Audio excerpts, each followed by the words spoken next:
श्रोते हो नमस्कार. आजच्या वृत्तविशेष या कार्यक्रमात आपलं मनःपूर्वक स्वागत.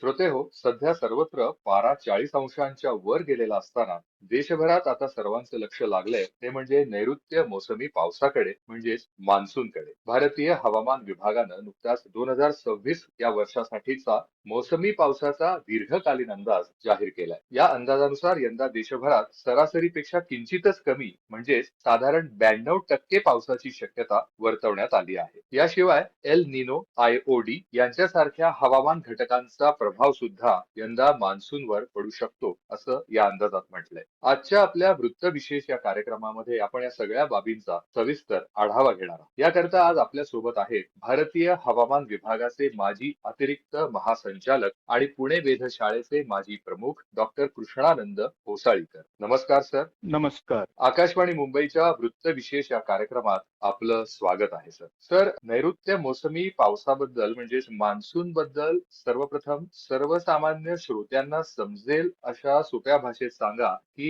यंदाचा मान्सून हा बिलो नॉर्मल म्हणजे 92% होणार आहे असं म्हटलंय या अंदाजामध्ये, म्हणजे नेमकं काय? संपूर्ण देशामध्ये जून ते सप्टेंबर मध्ये जो पाऊस पडतो त्या पावसाला आपण नैऋत्य मोसमी पाऊस म्हणतो. अर्थात बऱ्याचदा तो ऑक्टोबर मध्ये पण आपल्याला दिसतो आणि कधी कधी मे मध्ये पण तो डोकावतो. पण सर्वसाधारणतः आकडेवारी जर का धरायची असेल तर 1 जून ते 30 सप्टेंबर पर्यंत पडलेला पाऊस देशामध्ये हा नैऋत्य मोसमी पाऊस याला असं म्हणतात. अच्छा. सर्वसाधारणतः याच्या 2 शाखा असतात, एक अरबी समुद्रातली शाखा आणि एक बंगालच्या उपसागरातील, आणि या दोन्हीमुळे मग आपल्या देशाला तशा प्रकारचे पावसाचं वरदान लाभलेलं आहे असं म्हणायला हरकत नाही. अच्छा, या अंदाजामध्ये म्हटलंय की IMDच्या अंदाजानुसार 92% LPA हा पाऊस अपेक्षित आहे. हा LPA म्हणजे काय आणि त्याचं काय महत्व आहे? एलपीए म्हणजे आपण त्याला असं म्हणूया की लॉंग पिरियड ऍव्हरेज, म्हणजे ज्यावेळी आपण संपूर्ण देशाचा पाऊस किती आहे जर का हा प्रश्न कधी उद्भवला तर त्याचं उत्तर असं आहे की देशाचा संपूर्ण सरासरी पाऊस जो आहे मान्सून मधला तो 87 सेंटीमीटर आहे. पाऊस हा मिलीमीटर आणि सेंटीमीटर मध्ये मोजला जातो, तर देशाचा अच्छा. संपूर्ण पाऊस 87 मिलीमीटर आहे. आणि ती आकडेवारी काढण्यासाठी 1971 पासून ते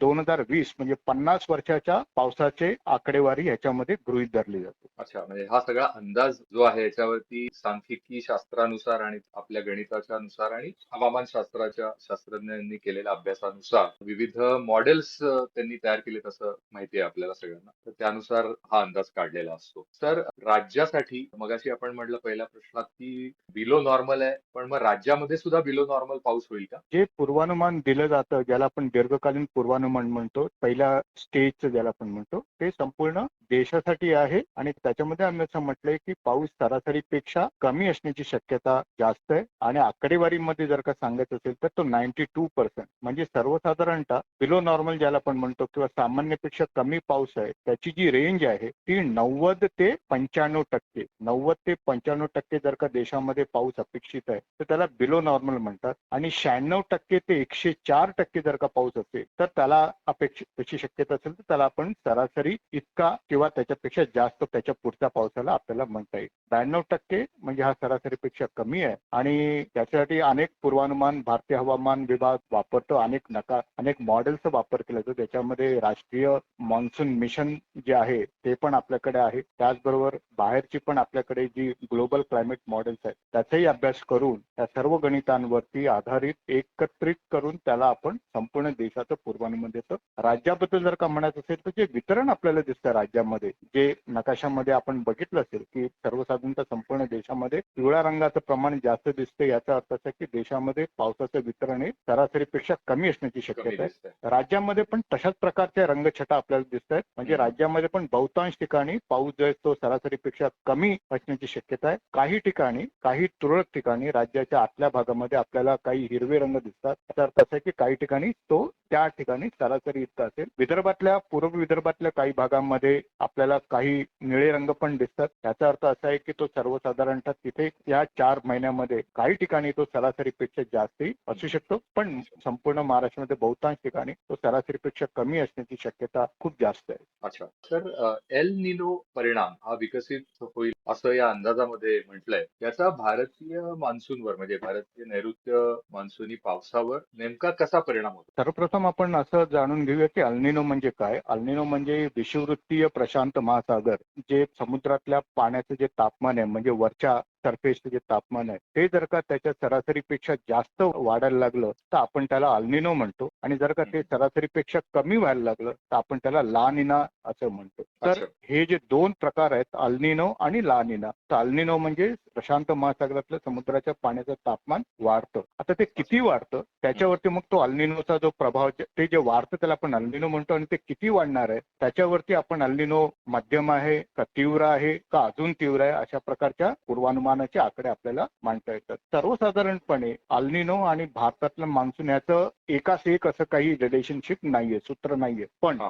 गेल्या अनेक वर्षांमधलं, म्हणजे जवळजवळ 50-60 वर्षातलं जर का आपण अल्निनोची आकडेवारी बघितली तर सर्वसाधारणतः जवळजवळ 65 ते 70% वेळा ज्यावेळी अल्निनो निर्माण झाला प्रशांत महासागरामध्ये, त्यावेळी भारताच्या पावसावरती त्याचा प्रभाव निगेटिव्ह पडलेला आपल्याला दिसतोय. याचाच कमी अर्थ झाला असा पाऊस. आहे, पाऊस कमी होतो. याचाच अर्थ असा आहे की यंदा जे अल्निनोचे जे पूर्वानुमान आहे ते अतिशय व्यवस्थितपणे त्यांनी असं म्हटलं की सर्वसाधारणतः मान्सूनच्या दरम्यान अल्निनो प्रशांत महासागरामध्ये निर्माण होऊन तो पुढे अधिक तीव्र होण्याची शक्यता आहे. याचा अर्थ असा आहे की सर्वसाधारणतः ह्या अल्निनोचा प्रभाव राज्यातल्या आणि देशातल्या पावसावरती होण्याची शक्यता खूप जास्त आहे. अर्थात ज्यावेळी आपण म्हणतो जास्त आहे त्यावेळी अल्निनो नेमका किती विकसित होतोय, कुठल्या महिन्यामध्ये तो जास्त तीव्र होणार आहे, त्यामुळे वाऱ्याची दिशा कशी बदलणार आहे, त्या अनेक बाबींवरती मान्सून भारतातला अवलंबून असतो. त्यामुळे आपल्याला अल्निनो आहे म्हणून पाऊस कमी होईल का, तर तसं डायरेक्टली म्हणता येणार नाही, पण नक्कीच पावसाचे परिणाम नक्की त्याच्यावरती होणार आहे. अच्छा, म्हणजे ला निना, जसं तुम्ही अल निनो आणि ला निनो त्याच्यापासून एन्सो न्यूट्रल कडे काहीतरी संक्रमण सुरू आहे असंही त्या अंदाजात म्हटलंय. हे संक्रमण श्रोत्यांना आता जसं तुम्ही अगदी सोप्या भाषेत सांगितलं अल निनो आणि ला निनो, तसं एन्सो न्यूट्रल कडे काहीतरी संक्रमण सुरू आहे, हे कसं समजून सांगता येईल? ला निना म्हणजे प्रशांत महासागरातील तापमान जे आहे ते त्याच्या सरासरीपेक्षा खाली जातं. म्हणजे गेली 2 ते 3 वर्ष प्रशांत महासागरामध्ये ला निना होता, आणि त्यामुळे समुद्राच्या तिकडच्या पाण्याचं तापमान जे आहे ते सरासरीपेक्षा कमी होतं. त्याचे दोन प्रभाव आपल्या भारतावरती जाणवतात. एक प्रभाव असा असतो की ला निना असेल तर भारतातल्या पावसाला, मान्सूनला तो पूरक असतो, अनुकूल असतो. आणि दुसरी गोष्ट, हिवाळा असतो तो थोडासा तीव्र असण्याची शक्यता पण निर्माण होते. आता नेमकं काय होतंय की गेल्या काही दिवसापासून ला निना जो आहे तो हळूहळू न्यूट्रल कडे जातो, म्हणजे तटस्थ होताना आपल्याला दिसतंय. म्हणजे समुद्राच्या पाण्याचं तापमान प्रशांत महासागरामध्ये हळूहळू वाढतंय. जे पूर्वी सरासरीपेक्षा कमी होतं ते आता तटस्थ होताना दिसतंय, म्हणजे नॉर्मल येताना दिसतंय. तर तो एन्सो न्यूट्रल आपण त्याला म्हणतो. आणि पूर्वानुमान असं आहे सर की एन्सो न्यूट्रल पासून मग तो हळूहळू जो आहे तो एल्निनो कडे सरकेल. म्हणजे तापमान जसं वाढेल तसं तसं एल्निनो निर्माण होण्याची शक्यता प्रबळ होईल. तर ला निना पासून ते अल्निनो पर्यंतचा जो प्रवास आहे त्याच्यामध्ये जो आहे हा एन्सो न्यूट्रल जो आहे तो घटक येतो, ज्यावेळी समुद्रातलं पाण्याचं तापमान प्रशांत महासागरातलं ते त्याच्या सरासरीपेक्षा खूप जास्त किंवा खूप कमी असत नाही. अच्छा, खूप छान. श्रोते हो, आतापर्यंत आपण मान्सूनचा एकूण अंदाज आणि जागतिक हवामान घटकांचा प्रभाव समजून घेतला. आता आपण भारतातल्या विविध भागांमध्ये आणि राज्यामध्ये, विशेषतः महाराष्ट्रामध्ये पावसाचं वितरण कसं असेल आणि शेतकऱ्यांसाठी याचा अर्थ काय असेल, कसा लावता येईल याबद्दल थोडंसं जाणून घेऊया. सर, या अंदाजानुसार, जो दीर्घकालीन अंदाज आता आलाय हवामान विभागाचा, या अंदाजानुसार देशातल्या काही भागांमध्ये बिलो नॉर्मल, काही भागामध्ये नॉर्मल आणि काही भागात अबव नॉर्मल असा पाऊस अपेक्षित आहे. म्हणजे सरासरी इतका, सरासरीपेक्षा कमी आणि सरासरीपेक्षा थोडासा जास्त. हे वितरण आपण मगाशी सांगितलंच आहे, पण परत एकदा आपल्या श्रोत्यांना थोडक्यात समजावून सांगाल? जे हवामान विभागाने जे काल संपूर्ण मान्सूनच्या 4 महिन्याचं जे पूर्वानुमान दिलेलं आहे, तर त्याच्यामध्ये आम्ही व्यवस्थितपणे असं म्हटलंय की देशामध्ये बहुतांश ठिकाणी मान्सूनचा पाऊस जो आहे तो सरासरीपेक्षा कमी असेल. त्याचवेळी आम्ही असं म्हटलंय की ईशान्य भारत आणि त्याचबरोबर नॉर्थ वेस्ट म्हणजे वायव्य भारत आणि दक्षिणेकडच्या भारतातल्या काही भागामध्ये आपल्याला सरासरी इतका किंवा त्याच्यापेक्षा थोडा जास्त पावसाची शक्यता इथे वर्तवण्यात येत आहे. महाराष्ट्राबद्दल म्हटलं तर सर्वसाधारणतः जसं मी म्हणालो की महाराष्ट्रामध्ये जो पाऊस आहे राज्यामध्ये 4 महिने जे एकंदरीत पूर्वानुमान आहे ते जे आहे याचा अर्थ असा आहे की ते सरासरीपेक्षा कमी असेल. पण याचा अर्थ असा घेऊ नये की संपूर्ण 4 महिने पाऊस सरासरी सरासरी इतका कमी पडेल.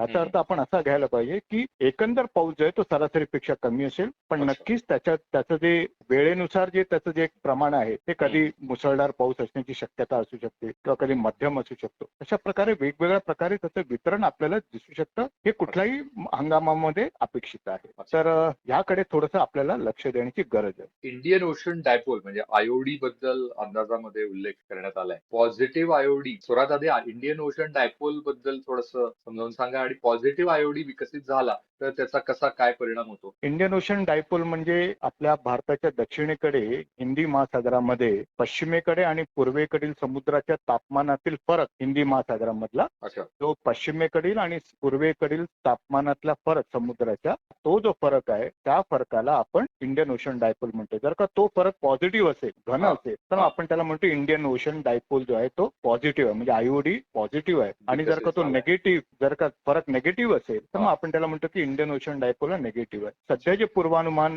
क्लायमेट फोरकास्ट आहे, ग्लोबल फोरकास्ट आहे, भारतीय हवामान विभागाने पण काल असं म्हटलंय की मान्सूनच्या उत्तरार्धामध्ये हिंदी महासागरामध्ये पॉझिटिव्ह आयओडी तयार होण्याची शक्यता दिसते आहे. त्याच्यामध्ये दोन गोष्टी आपण लक्षात घेऊया. ज्यावेळी इंडियन ओशन डायपोल पॉझिटिव्ह असतो त्यावेळी तो भारतातल्या पावसाला पूरक असतो, अनुकूल असतो. त्याच्यामुळे बऱ्याचदा असं दिसण्यात आलेलं आहे की भारतातल्या मान्सूनसाठी त्याचा फायदा होतो. त्यामुळे अल्निनो जरी आपण म्हणतोय तरी काही अंशी इंडियन ओशन डायपोलने पावसाच्या आकडेवारीमध्ये सुधारणा होण्यासाठी नक्की मदत होऊ शकते. अर्थात हे थोडंसं उत्तरार्धातलं चित्र आहे, त्यामुळे आपल्याला त्याची थोडी अजून वाट बघायला क्लॅरिटीसाठी वाट बघावी लागेल. सर, शेतकरी बांधवांसाठी या अंदाज जो दिलाय त्याच्या पार्श्वभूमीवर पेरणी किंवा शेतीचं नियोजन यासाठी काय महत्वाचा सल्ला आपल्याला देता येईल? खूप छान प्रश्न विचारलात आपण. सर्वप्रथम मी आपल्या सर्व श्रोत्यांना ते सांगू इच्छितो की काल भारतीय हवामान विभागाने जे म्हटलंय की संपूर्ण देशामध्ये सरासरीपेक्षा सामान्यपेक्षा कमी पाऊस पडण्याची शक्यता आहे. त्यामुळे कदाचित काही लोकांच्या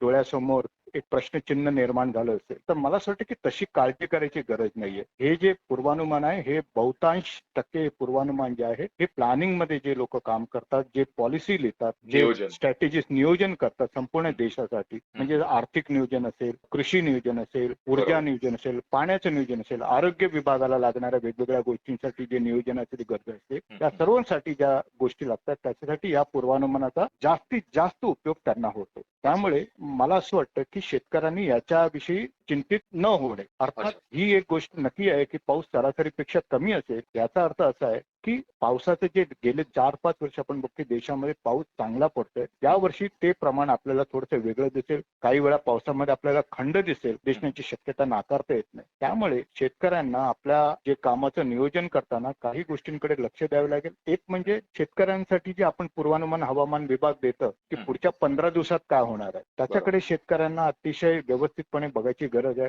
आणि त्यानुसार त्यांना कामाचं नियोजन करायची गरज आहे. जे अलर्ट्स आहेत तीव्र हवामानातील बदल म्हणजे खूप मुसळधार किंवा अतिमुसळधार पाऊस पडणार, ते सर्वसाधारणतः 4 ते 5 दिवस अगोदर दिले जातात. तर त्याच्याकडे पण आपल्याला बघायची गरज आहे आणि त्या प्रकारे मग तशा प्रकारे आपल्याला नियोजन करायचं आहे. दुसरी गोष्ट एक आहे की याच्यामध्ये ज्यावेळी पाणीचं जर का पावसामुळे येणारं पाणी जर का कमी असेल तर मग आपल्याला इरिगेशन मेथड्स, याला ठिबक सिंचन म्हणतो, किंवा तशा प्रकारचे काही जे सिंचनाच्या योजना आहेत त्याकडे आपल्याला वळावं लागेल. शेततळी जी आहेत, आपण महाराष्ट्र राज्यामध्ये आपण शेततळी बऱ्याच ठिकाणी आपण निर्माण करण्यासाठी शासन मदत करते आणि तशा प्रकारे योजना आपल्याकडे विकसित आहे. तर पडणारा पाऊस जो आहे कधीही जो पडू दे तो साठवणं, मला असं वाटतं की हे एक आपल्याला त्याला संरक्षण मिळेल, कवच मिळेल.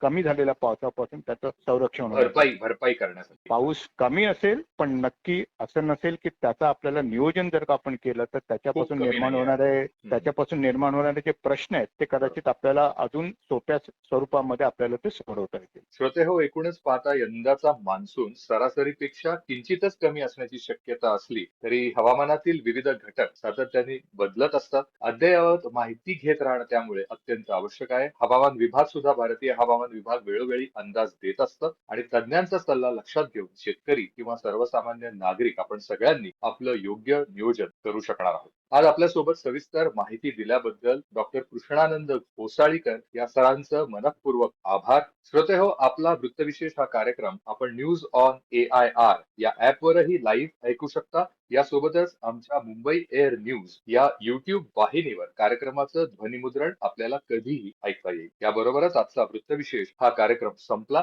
हा कार्यक्रम आकाशवाणी मुंबईच्या प्रादेशिक वृत्त विभागानं सादर केला. सादरकर्त्या संगीता गोडबोले, संपादन अंकिता आपटे, निर्मिती सहाय्य गुरुनाथ तेरवणकर, लेखन आणि समन्वय आणि निवेदन राजेंद्र लेले.